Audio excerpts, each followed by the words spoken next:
Hello, everyone, and welcome to the Venture Fuel Visionaries podcast. I'm your host, Fred Schonenberg. I'm so excited today to welcome Stephen Guo. Stephen is the program manager at Carnegie Mellon University's Swartz Center for Entrepreneurship. Stephen leads alumni-focused programming and supports key initiatives like the VentureBridge accelerator, which helps CMU founders scale their startups. VentureBridge supported startups have collectively raised over $210 million and are valued at over $500 million. With a background in decision science and healthcare policy from CMU, Stephen brings a unique systems thinking approach to building innovation programs and a vibrant entrepreneurial community. Prior to CMU, his work spanned from a life science startup accelerator to nonprofit foundation and community initiatives focused on social determinants of health in Pittsburgh. He leads CMU's tech and entrepreneurship, fostering connections, mentorship, and growth for the local innovation ecosystem in Pittsburgh and for Tartans across the country. Please join me in welcoming Stephen Guo. Stephen, welcome to the show. Thank you. Thanks for having me. And I've been trying to get on for the year, and I know we've had some scheduling issues, so we're here. We're doing it. It's 2025. I'm so excited. I was joking that it's a Thanksgiving gift for our listeners. But yeah, man, I would love if you could tell our listeners a bit about your background, what inspired your passion for technology, entrepreneurships, and all the work that you're doing now. Yeah, so I like to say I kind of walked backwards into the entrepreneurship support space. So you highlighted a little bit about my background in decision science, behavior economics, healthcare policy. So I was really interested in social innovation. And at the time, I didn't do anything in entrepreneurship at Carnegie Mellon. I didn't think of myself as a coder, an engineer, a designer, a business person. And so it felt very distant to me. But then CMU Tech and Entrepreneurship, that group you mentioned that I currently help to run, that is essentially a community building group across the country and the world at one point, where we're trying to create the space for connection. So our Tartans, which is what CMU alumni are called, can gather, connect, share resources, and really find each other to support one another's ambitions in tech and entrepreneurship. And so I joined that group to just learn and to be around my fellow Tartans. And that's how I started to get involved with LifeX, which was a health tech life science accelerator in Pittsburgh, and then slowly just started to show up in Pittsburgh in the startup ecosystem here, organized a couple of Techstar startup weekends to kind of really figure out how do you be involved in entrepreneurship by being around it and figuring out how do I help support you get closer to where you need to go. And that was really the tying thread about I've always loved people, love supporting them. How do I connect the dots? And how do I do it by building infrastructure and resources in this nested web to enable you to get to where you want to go? And now I'm back at Carnegie Mellon doing it officially as part of the staff here. And it's just been a pleasure. That's so cool. So can you tell us a little bit about the Swartz Center and your approach and what you're working on right now? Obviously, thinking about the platform for students and alumni to embark on their sort of tech and entrepreneurship ambitions. The Swartz Center was founded in 2016, 2017, so almost like 10 years ago, really through a generous gift from Jim Swartz, who is a fellow CMU alum, co-founder of Accel Ventures, been investing for 50, 60 years now, really a key benefactor. And part of it was to consolidate all of the entrepreneurial activity on campus within the Swartz Center. And there were other centers across the various schools that also did entrepreneurship incubation and activities. But how do we consolidate onto one roof? And I think what's so beautiful about what the Swartz Center offers is so many resources and activities. We have a beautiful space here in the Tepper Quad where we do over 100 events a year, and the interest in entrepreneurship continues to rise year after year. I think my colleague mentioned that over the past academic calendar year, we've had over 400 startups or ideas that were incubated.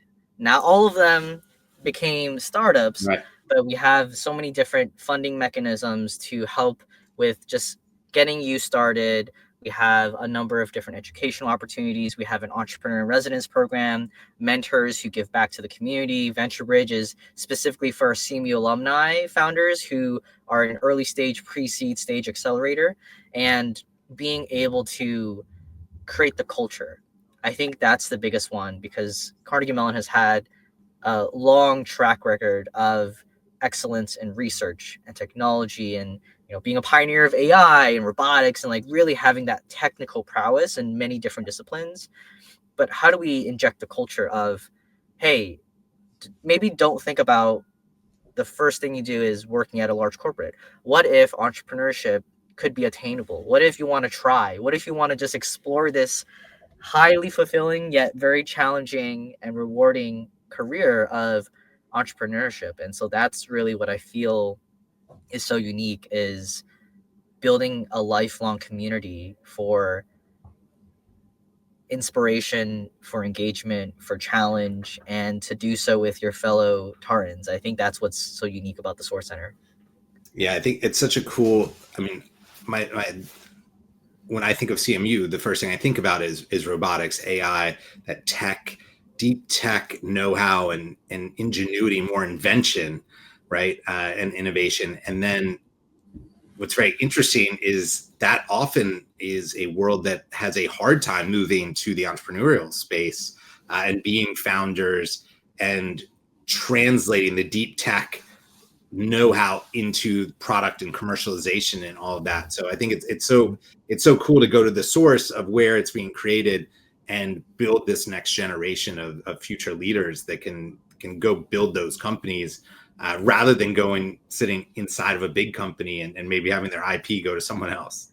Right. Actually, so yesterday, Louis Von On, who is the CEO co-founder of Duolingo, he was a professor at CMU. He kind of spun out Duolingo from CMU, and he came back yesterday because it's the 125th anniversary. So it was homecoming this weekend, and he did a fireside chat with President Farnham Jahanian and kind of told his story. And so that is one of many stories that we are trying to continue to tell and encourage.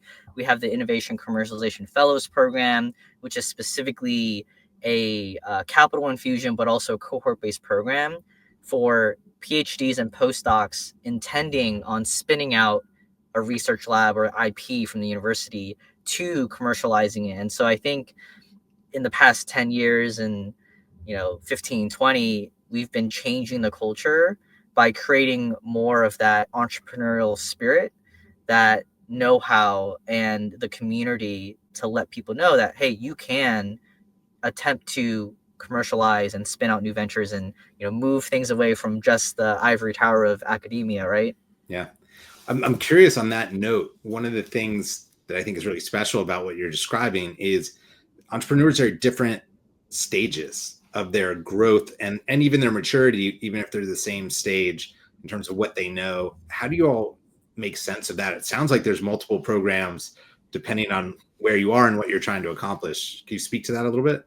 Yeah, it's a great question, where I think that's what's unique about being in a university, building this entrepreneurship center, is we cater to everyone in the CMU community, whether you're a freshman undergrad to a graduate student to a PhD or postdoc, a faculty member, and even an alum, whether you're a recent grad from yesterday to someone 10, 15, 20, 30 years out. We have all these programs available to you that you can access just by being part of the CMU family.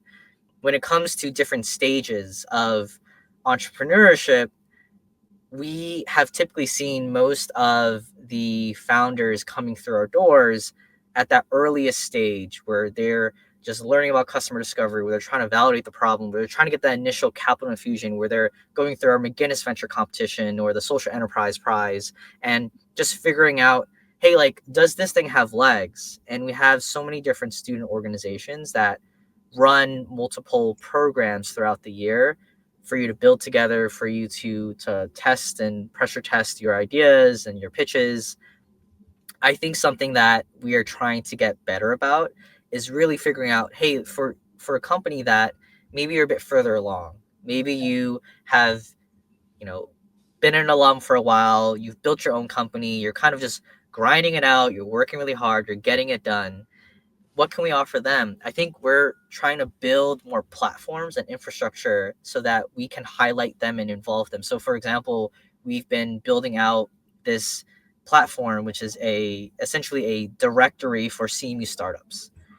Yeah. How do we highlight, elevate showcase all of these amazing companies that have a CMU pedigree. And so we're constantly thinking about how do we not only improve the offerings we have for our earliest stages who are incubating their idea to get to a pre-seed seed stage, but what about all of our amazing companies who kind of are out there? How do we highlight these amazing founders and create the pathway so that they can mentor and they can engage? So we're constantly thinking about how to offer different ways of engagement. Yeah, it's so interesting. I mean, we started 11 years ago at this point, and helping startups, and then helping large companies thinking about working with startups and government entities and all these things. And one of the things we realized over time is whatever the program focuses, it changes what the curriculum is, and it changes what the founder needs, what stage they are, how to build that just right. And then there's this platform effect of community, right? Like you want to have something where it's easy to find the startups or the vendors or whatever you need, that resource. But also, like, there's something to founders helping founders, investors being interested in founders, introducing to a different investor, right? Like, it's that community piece that is really something special that I love that you all seem to be fostering in so many different ways. Yeah, I mean, I'm very biased because I am an alum from Carnegie Mellon, but I think we have some of the best people in the world. I think we have amazing talent, amazing potential, amazing entrepreneurs. And part of why I believe that is having gone to CMU as a student, the rigor of completing a degree at CMU helps instill the trust in me that they'll get it done no matter what. And I actually went like this year during the VentureBridge program, I get the opportunity to meet people in the community, mentors, investors, other founders.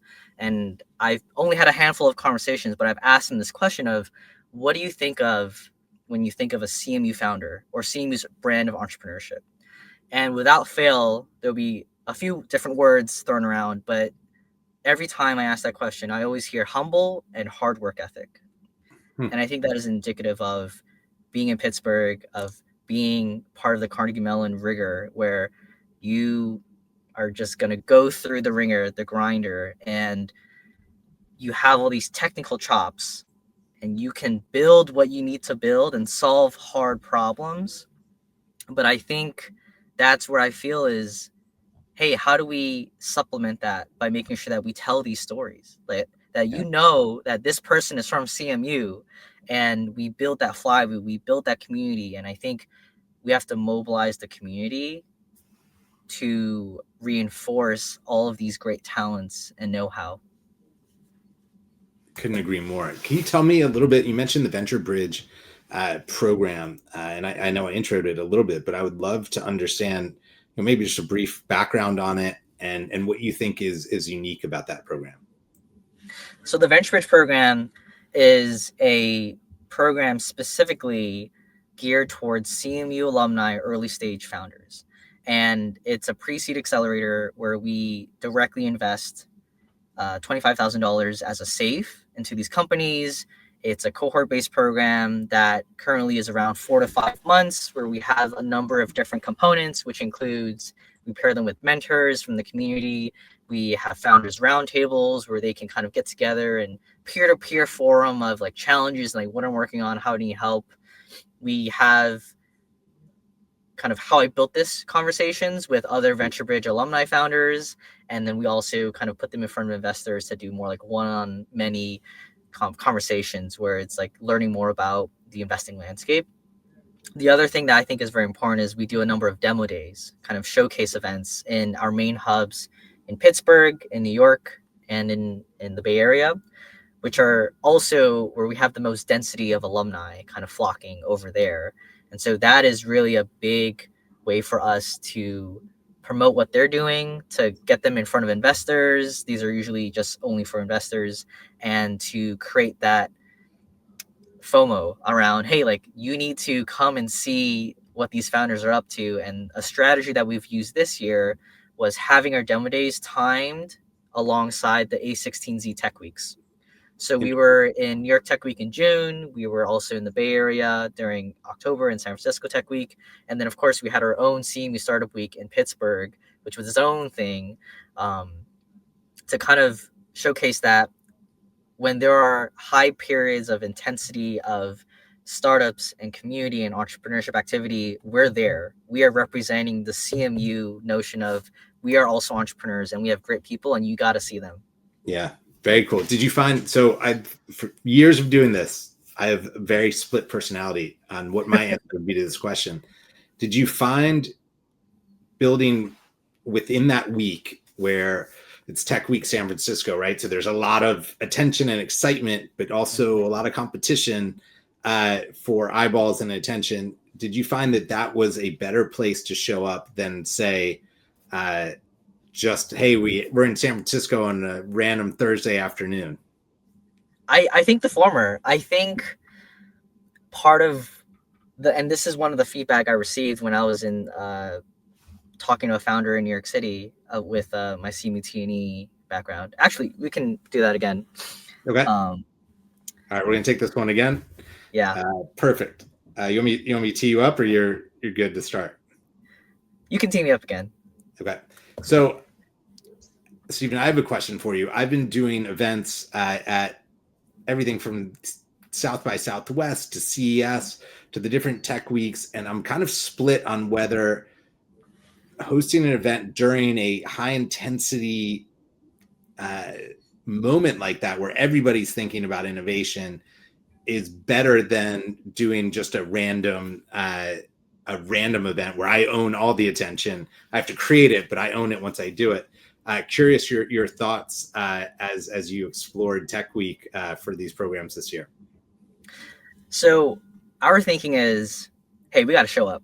We got to go to where the eyeballs are, and we got to let them know, like, oh, Carnegie Mellon is here. Like, I wonder what they're doing. I wonder who are these founders? And that is part of the broader strategy of what we're trying to do when it comes to our events, where in the past it's been very disjoint. It's kind of based on when our schedule allows and when the program looks like. But this year we're trying to be very intentional with the A16Z Tech Weeks to be, hey, like, let's do not only a demo day event for VentureBridge during these period of times, which is only for investors, but let's also build additional events for the CMU founders community. So we had mixers, we had a fireside with other investment groups that are affiliated with or interested in CMU founders. We're trying to build out a suite of events geared towards CMU founders during these weeks. So it's not just a demo day, which is usually only closed off for the VentureBridge companies to pitch to investors. We want people to show up and know that we care about them and we're building out activities for them to get involved with. Yeah. I will say, when it comes to creating a big splash on a very nondescript week, CMU Startup Week, which was very much inspired by the Tech Week model, yeah, we just did that for the first time. It was the inaugural CMU Startup Week in Pittsburgh on the main campus here, and it was in September. We planned that in 6 to 7 weeks, and we had 25 events in over 4 days. We brought over 150 external investors from out of town to come to Pittsburgh, many for the first time, come to campus.